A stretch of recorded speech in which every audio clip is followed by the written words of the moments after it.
अस्सलामुअलैकुम, मैं हूं तहमीना शेख। शहर कायद कराची में सके मामू ने अपनी 3 जवान भांजियों को बाह कर दिया है। एक भांजी की खुशकिस्मती ये है कि वो उस पर भी वार किया, उस पर भी हमला किया, लेकिन वो खुशकिस्मती से बच गई और इस टाइम कराची के जिना अस्पताल में जेरे इलाज है। इस तोहरे कत्ल का मुकदमा दर्ज कर लिया गया है। सिफात मामू को भी जख्मी हालत में पुलिस ने अपनी तहवील में ले लिया है। घर में क्या बात हुई थी जिसकी वजह से कत्लो गारत का सिलसिला शुरू हुआ? मामू आखिर मामू से कसाई कैसे बना? घर में जो बाकी फैमिली मेंबर्स थे वो सब कहाँ थे? और उन फैमिली मेंबर्स ने इन तीनों भांजियों को बचाया क्यों नहीं इस सिफाक कसाई मामू से? जेरे इलाज खुशकिस्मती से जो भांजी बच गई उसकी हॉस्पिटल में क्या स्टेटमेंट है? सबसे इंपॉर्टेंट बात यह है। मैं डिटेल्स की तरफ आती हूँ और डायरेक्टली हम बात करते हैं। कराची का यह अफसोसनाक वाकया है। कराची का इलाका है गुलिस्तान जोहर, बिठाई आबाद, वहां पर ये वकुआ पेश आया है। घर के सरबरा का नाम है राजू और राजू की बीवी का नाम है सीमा। इनका एक बेटा है और इस बेटे का नाम है शान। राजू बहुत ज्यादा नशा करता था और हर टाइम नशे में धुत रहता था और नशे में धुत होकर अपनी बीवी सीमा को बहुत ज्यादा मारता पीटता। वो बहुत मना करती, चीखे मारती, लोग समझाते, लेकिन राजू बाज ना आता। आखिरकार सीमा थक गई और थक हार के सीमा ने राजू से अलहदगी इख्तियार की और फिर इसके बाद दूसरी शादी सीमा ने बसंत लाल से कर ली। अब बसंत लाल बहुत जिम्मेदार इंसान था। बसंत लाल और सीमा में से 3 बेटियां पैदा हुई। सबसे बड़ी का नाम तान्या, उसके बाद आशी और फिर तीसरे नंबर वाली नंदनी। ये तीनों बेटियां अपने बाप के साथ बहुत खुश थीं, अपनी माँ के साथ बहुत खुश थीं। इसके साथ साथ जब हम बात करते हैं पुराने बेटे की यानी कि शान की, तो शान भी यहाँ पर इन्हीं के साथ रहता था और ना ही कभी भी दूसरे शौहर ने यानी कि सौतेले बाप ने अपने बेटे को ये महसूस कराया था कि मैं तुम्हारा सौतेला बाप हूँ। बहुत प्यार से, बहुत अच्छे से इनको रखता था, तीनों बेटियों के साथ साथ बेटे को भी। आहिस्ता आहिस्ता वक्त के साथ साथ शान जवान हो गया। जब शान जवान हो गया तो यहाँ पर ये बताना बहुत जरूरी है कि शान ने शुरू से एजुकेशन में दिलचस्पी नहीं ली, ना पढ़ा। अब ये एक बिल्कुल अनपढ़ है। फिर इसकी नौकरी लग गई गुलिस्तान इकबाल में वाक़या एक इस्लामी कॉलेज है वहां पर, और वहां पर ज़ाहिर तालीम जो हासिल नहीं की थी तो नौकरी इसकी लगी खाकरोब की। शान की वालिदा इसकी शादी कर देती हैं एक मीना नाम की लड़की के साथ। शादी के फौरन बाद शान के वालिद की वफात हो जाती है। अब घर का सारा बर्डन, सारा बोझ जो है वो शान के कंधों पर आ जाता है। माँ महसूस करती है कि बहुत ज्यादा बोझ पड़ गया है इस पर, तो माँ क्या करती है?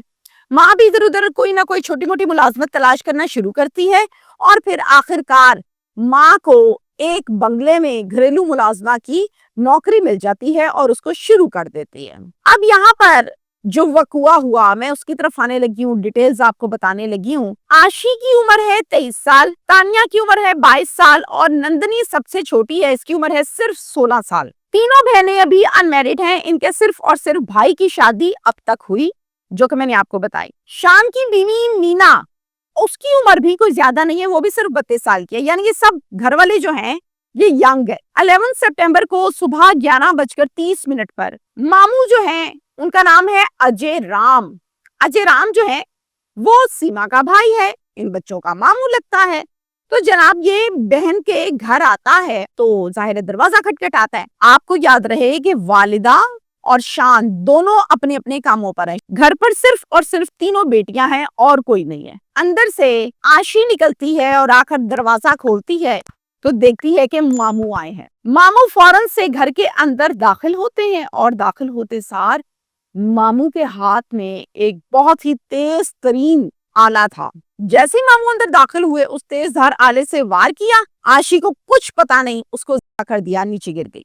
इसके बाद तान्या और नंदनी जिस कमरे में सोई हुई थी उस कमरे की तरफ चले गए और जाते सार तान्या पर भी इसी तरह से वार किया। तान्या ने चीखो पुकार की, हलचल मची। पास जो बहन लेटी हुई थी, नंदनी जो सोई हुई थी, नंदनी फौरन से उठ गई कि ये क्या हो गया। नंदनी की जैसे आंख खुली, उठी, देखा कि मामू तो पागल हुए हुए हैं और फिर अपनी बहन को देखा तो और ज्यादा परेशान होके घबरा कर चीखें मारने लगी। तो इतने में मामू ने फौरन से नंदनी पर भी वार किया और खुशकिस्मती से ये वार मिस हो गया, प्रॉपर वार लग ना सका, जिसकी वजह से ये शदीद जख्मी हुई, लेकिन अल्हम्दुलिल्लाह बच गई, मरी नहीं और बाहर को भागी कि मैं किसी तरह बस अपनी जान बचा लूं, क्योंकि इसने अपनी बहन को देखा था कि मामू ने किस तरह से उसको वार करके गिराया है। अब ये बाहर को जब भागी तो इनके घर के बिल्कुल साथ एक नेबर्स हैं, वो नेबर्स हैं जनाब प्रिया लोग, प्रिया उनका नाम है।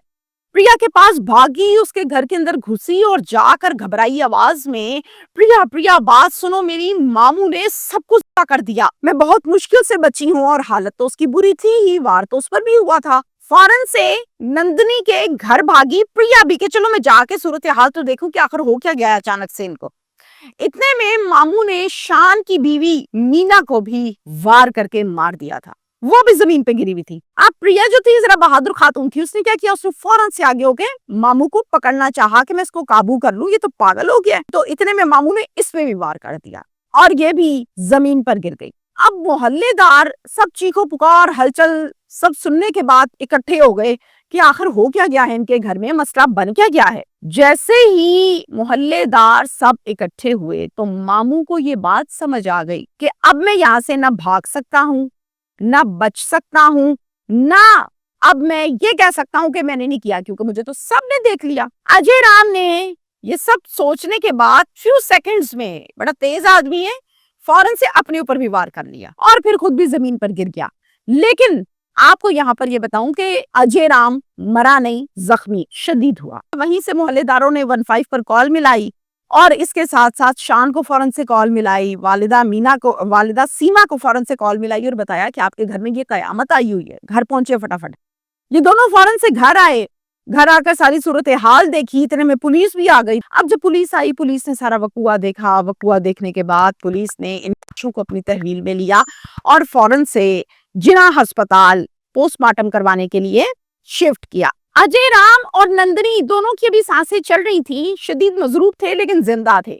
इनको भी फौरन से एम्बुलेंस में हॉस्पिटल शिफ्ट किया गया ताकि इनकी जिंदगी को बचाया जा सके। और इसके साथ साथ वो हमसाई प्रिया जिस पर वार किया गया था वो भी गिरी हुई थी, तो उसको भी उठाया और फौरन से हॉस्पिटल शिफ्ट किया गया ताकि इनका इलाज मुआवजा किया जा सके। अब वहां पर इनका ट्रीटमेंट हो रहा है। उसके बाद नेक्स्ट स्टेप हुआ पुलिस स्टेशन का। तो जनाब पुलिस स्टेशन में एक FIR दर्ज कर ली गई है इस तोहरे के हवाले से और इस पुलिस स्टेशन का नाम है Malir cantt police station Karachi. इसका मुद्दई बना है शान, जो कि इन बहनों का सौतेला भाई है और इसके साथ साथ बीवी जिस पर वार किया था उसका शौहर। आप सब यकीनन ये जानना चाहते होंगे कि ठीक है ये तो हो गई सारी की सारी डिटेल्स, तो अब मारा क्यों इसने, आखिर ये सब कुछ जो दरिंदगी की ये क्यों की, इंसान नहीं ये तो हैवान लगता है, मेंटल हो गया, पागल हो गया ये। तो मेरी बात हुई है अभी शान से, जो कि इस केस में मुद्दई मुकद्दमा है। शान ये कहता है, बताया है उसने कि मामू की जो बीवी है वो पिछले कई सालों से मामू को छोड़ के चले गई। अब मामू की बीवी थी नहीं तो मामू फिर हमारे साथ हमारे घर पर ही रहते थे। मैंने पूछा काम क्या करते हैं आपके मामू, तो बताया कि मामू कोई काम काज नहीं करते, फारिग रहते हैं। मैंने पूछा कि क्या हो गया था कल आपके घर में, जिस पर मुझे ये बताया है शान ने कि कल सुबह जब मैं अपने काम पर निकला हूँ तो मामू भी मेरे साथ ही निकले हैं, मामू को भी कोई जरूरी काम था बता रहे थे तो मामू भी मेरे साथ निकले हैं। उसके बाद मैं अपने काम काज में लग गया जाके जॉब पर और मामू मेरे ख्याल से वापस आ गए हैं। मामू वापस आए हैं, कहाँ गए थे, क्या हुआ, कुछ समझ नहीं आ रही हमें कि मामला हुआ क्या है। माँ को भी कुछ समझ नहीं आ रही है और मुझे भी कुछ समझ नहीं आ रही है। बाकी जो कुछ है आपके सामने वो आप लोग क्या सारी दुनिया देख रही है टीवी पे, हमारे ऊपर तो कयामत टूट गई। साथ साथ ये ज़ारो कतार रो रहा था, आवाज लड़खड़ाई, दुखी परेशान था और बात भी नहीं कर पा रहा था। तो मैंने मुनासिब नहीं समझा कि मैं ज्यादा इसको तंग करूं। अब यहाँ पर ये वकूआ तो हो चुका, 24 घंटे से ज्यादा का टाइम हो चुका है, यानी रात गुजर चुकी है, FIR भी दर्ज हो चुकी है, वकूआ भी आपके सामने, लेकिन पुलिस अब तक ये नहीं जान पाई कि ये 3 लोग जो इस दुनिया में ही नहीं रहे, आखिर इनको इस मामू ने क्यों इस जालिमाना अंदाज में मार दिया, वजह नहीं जान पाए। मामू, अजय राम और नंदनी और इसके साथ साथ प्रिया तीनों सीरियस कंडीशन में हॉस्पिटल में पड़े हुए हैं, ICU में है, ना ये बात करने के काबिल हैं। अब जाहिर है ये बात करने के काबिल होंगे, सीरियस कंडीशन से बाहर आएंगे, इनके डॉक्टर्स इनको इजाजत देंगे, बाकियों को इजाजत देंगे कि हाँ जी अब आप बात कर सकते हैं, इन्वेस्टिगेशन कर लें, या हम सहाफी हजरात बात करना चाहेंगे और डॉक्टर्स अलाउ करेंगे तो हम बात करेंगे। फिर समझ आएगी कि मामू कहता क्या है, आखिर इसको तकलीफ क्या हुई थी। यहाँ पर इंपॉर्टेंट तरीन बात यह है कि वजीर दाखिला सिंध, इन्होंने इस वाक़े का नोटिस लिया है, एक्शन लिया है। यहाँ तक है हमारा आज का केस जो आपके सामने है, जिसकी डिटेल्स मैंने आपको बताई और शान से मैंने बड़ी डिटेल के साथ बात भी की कि कुछ समझ आ सके, लेकिन कुछ समझ अभी तक नहीं आ रहा। ये ताजा तरीन और बिल्कुल ब्रेकिंग न्यूज है। जाहिर है केस को सॉल्व करते हुए, चीजों तक जानते हुए और कातिल की गहराई तक जाते हुए टाइम दरकार होता है। बिल्कुल ताजा वाकया है। जैसे ही कातिल को आज कल परसों होश आता है तो हम ये जान पाएंगे कि आखिर इसको हुआ क्या।